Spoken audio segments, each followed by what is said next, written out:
Hey guys, this is Abhishek from gadgetsnews.com, and today we are going to do a full review of the Huawei G510 device. Here we have the device with us. This device is a budget Android phone which Huawei has launched here in India. It comes for a price of around 10,000 Indian rupees. It has a 4.5-inch IPS LCD display, and the resolution of the display is 480 into 854, which is spread across 4.5 inch of display. The pixel density is 218 pixels per inch, which is fairly low, but you won't see the pixelation unless you see the screen from a very close distance.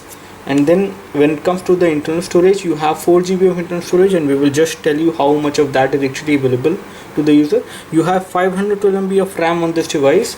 As far as the processor is concerned, you have a Qualcomm Snapdragon processor. The model number is MSM8225. You have the dual core processor, which is a 1.2 GHz Cortex A9 architecture based processor on this device, whereas the GPU is Adreno 203 GPU, which is quite a decent GPU but not very good for gaming. Again, we have done a separate gaming and a camera review of this device. You can watch that. If I talk about the camera, you have a 5 megapixel camera at the back, which can shoot pictures maximum resolution of 2592 into 1940 pixels. It does have autofocus and LED flash over here. Let me just give you a hardware overview of this device. So on the bottom you have a primary mic over here, which can be used for calling, and then on this side, on the left, on the bottom, you have the micro USB port for data syncing and charging. Here you have the volume rocker and the power and escape key, and the overall form feedback which you get from these keys are again pretty good, as well as the build quality is quite nice. On the top of the phone you have the 3.5mm audio jack, whereas at the back you have the 5 megapixel camera with LED flash, and here you have a secondary mic for noise cancellation and video chat. You have a loudspeaker over here, and you do have digital Dolby surround sound on this device, the DTS on this device, but it will be supported only through the headphones. You have the Huawei branding over here at the top, at the back side, whereas if we talk about the back cover, we have a texturized back cover which is matte finish, and it gives you a nice grip into your hand. On the front you have the earpiece over here. Here you have the camera, which is a VGA camera. On the bottom on the front you have the touch capacitor buttons, which will light up whenever you use the device or whenever you press them. Let me just remove the back cover of the device. Here we have a little indent to remove the back cover. If I remove the back cover on this device, here you have the slot for the SIM card, and here you have the battery. On this device is 1700 mAh, and here you have the slot for the micro SD SIM card to expand the storage of the device. You can use micro SD memory card up to 32 GB on this device, which is support. The design of this phone is pretty good, as well as the build quality is quite good as well, although it feels like plastic sometimes, but again it is good quality of plastic which they have used. But when it comes to the overall build quality which I see on this device, the different parts which are there on this particular phone does make some noise whenever you hold the phone tightly. The form factor is concerned, it is pretty thin phone, not very thick phone basically, again an average in terms of the thickness, as you can see, and it will go easily into your jeans pocket, as well as the form factor for this phone is pretty nice as well. It will come easily into one of your hand, and the display is quite big, which will actually facilitate to have a better entertainment and multimedia experience on this device. If you take a look over the lock screen, this is how the lock screen look like. You have a lock button over here, on which you have to tap and hold to unlock the device. Sometimes you might do it like this, but you may not be able to unlock the device because you have to tap and hold on this lock button over here, the lock symbol over here, and then you need to drag it. You can go to the phone dialer directly from here, or you can launch the messaging application, or you can drag it upward or downward to unlock the phone. You have the date and time indication on the lock screen again, which is designed by Huawei for this particular phone, as you can see, and there is no way to get rid of the CUI, as well as if you actually want to take a look over all the applications, there is no way to actually look at all the applications on this phone. Every time you want to see the new application which you have installed, you have to go to all these home screens on this phone. As far as the home screens are concerned, you have 6 home screens as of now, and you can have maximum 9 home screen. You can add more home screen. Maximum 9 home screen can be added on this device, and you can set them any one of them as default. So the Android version on this device is 4.1.1. which is Jelly Bean, as you can see. And if we take a look over the storage over here, under storage, out of 4 GB of internal storage, you get around 2.17 GB of storage free, and after all the apps and pre-installed data, you get around 1.16 GB, out of which 779 MB is actually free as of now for applications, and then rest of it you can use it for storing other data. To display, you do have automatic brightness support on this device. Now when it comes to sound enhancement, you do have DTS mode which you can turn it on, but this will only enhance the sound once you listen the sound from the phone through the headphones, not from the loudspeaker. Now when you go across home screen, you will see a pretty nice animation, but this animation is not always fluid. When you are running some heavy applications on the device, like running some games or running any other application which consumes a lot of memory and CPU, you will see a lag in these animations which you are seeing right now. So this device does have a power saving mode as well, which will eventually help you to save the battery in case you are running out of battery or low battery on this device. And whenever the power saving mode is on, the Bluetooth and Wi-Fi will be automatically off, as well as the animation and haptic feedback will be off. This is how the camera UI looks like. As you can see, as far as the video record capability of this device is concerned, you cannot record high definition video using the back camera on the device. Size of the video which you can record from this device is this 640 into 480. Whereas if you take a look over the other settings, you have the auto settings over here.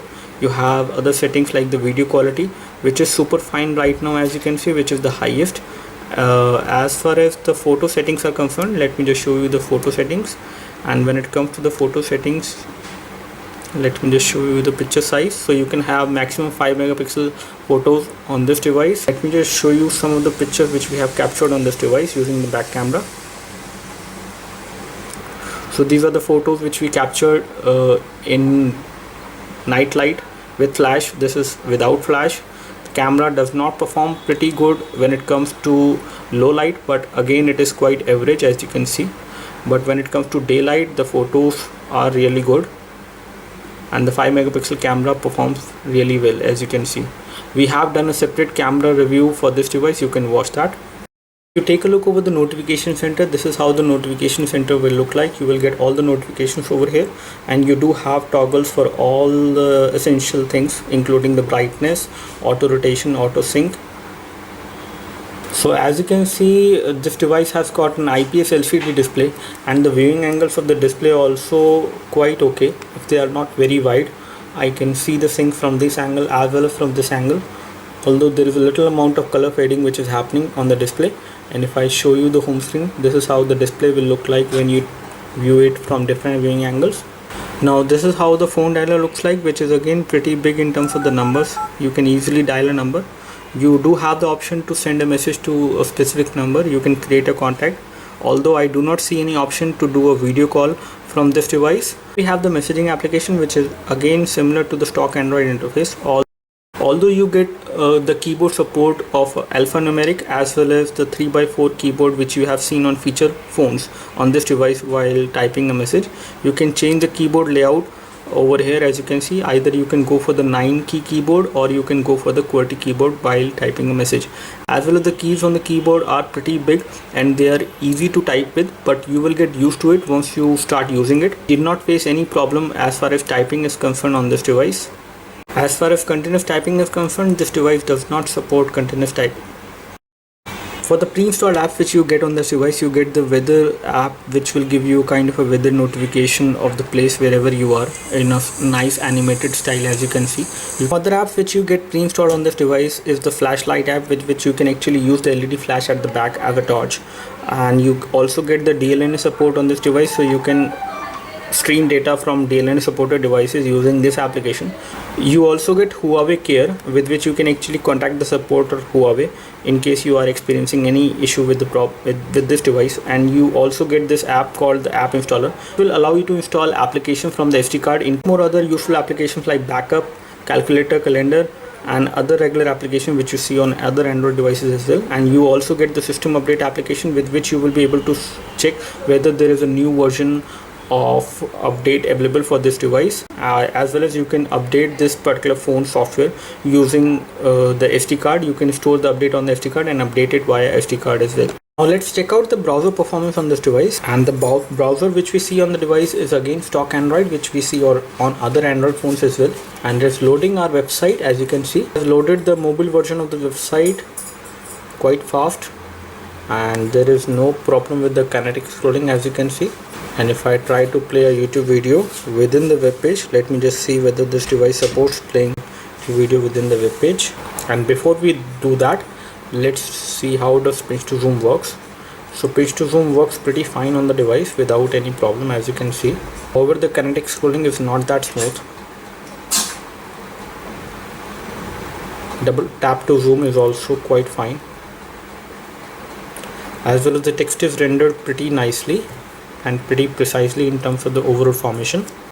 Rotate the display to see how much. Okay, so the browser is pretty responsive when you rotate the display, and whenever you hold the device in a different orientation, it will instantly make sure that the display is as per the orientation. And let me just play a YouTube video within the web page. So this is a YouTube video embedded on a web page, and the device is right now trying to play this YouTube video.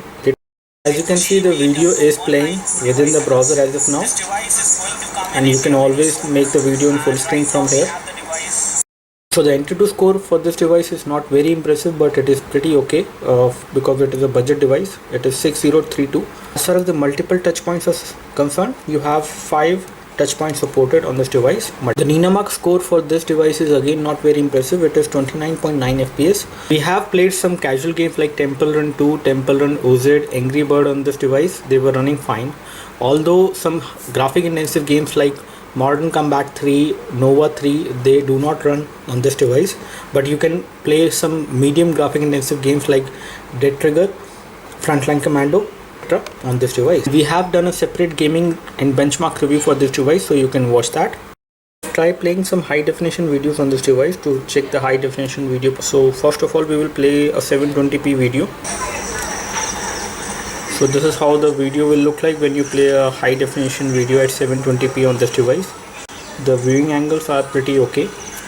Let me just try to forward this video, and the video plays instantly from the next point, even if I forward it or rewind it. Here we have another video, and if I forward this video, I do notice there is a audio and video lag when I forward this video. It is not smooth at all. So the device is definitely capable of playing high definition videos at 720p, but the video hangs a lot, and there are audio and video sync issues when it comes to playing the 1080p videos on this device, as you can see. Now for those who would like to know about the navigation capabilities, this device does support navigation with the help of assisted GPS. You can turn on the assisted GPS over here under location services. As far as RAM is concerned, you have 512 MB of RAM, and out of which around 313 MB is currently used, and 81 RAM is free. 81 MB of RAM is free, which is fairly low in terms of the size. It's not much lag in the UI as well as in the home screen when I switch across different home. As far as internet sharing is concerned, you do have the option to share the internet by creating a portable Wi-Fi hotspot, as well as you can share it with the USB tethering. As far as OTG support is concerned, this device does not have OTG support, because even when I plug this flash drive using this OTG cable to this device, nothing happens, as well as I cannot read the contents using the file manager. As far as LED notifications are concerned, this device does not have an LED for the notifications. The quality from the earpiece over here as well as through the headphones is pretty good. We did some calls during our review and there was no problem at all as far as the voice quality is concerned when doing a voice call. Whereas if we talk about the battery on this device, the battery on the device is fairly good. It will give you around 1 day of battery backup. For heavy user, it may not be even complete full day. Now when it comes to installing applications on the SD card or moving apps to the SD card, this device does not allow you to move apps to the SD card. If you actually talk about installing apps to the SD card, you can specify whether you would like to install an app to the SD card or not, but it does not allow moving apps to the SD card once they are installed in the phone memory. Weather in New Delhi. It's 92 degrees with haze in New Delhi. So Google now works on this device. It is also capable of doing Skype video calls using the front camera as well as from the back camera, as well as the audio quality through the earphones and the loudspeaker is pretty good. That's all from us as far as the quick hands-on review of the Huawei Ascend G510 is concerned. Do let us know if you have any specific questions for this device. We would love to help you. You can leave them in the comment section below. You can like this video if this video helped you by clicking the like button below. You can subscribe to our YouTube video channel for more videos like this by clicking the subscribe button below. Thanks for watching this video. This is Abhishek signing off. Thank you.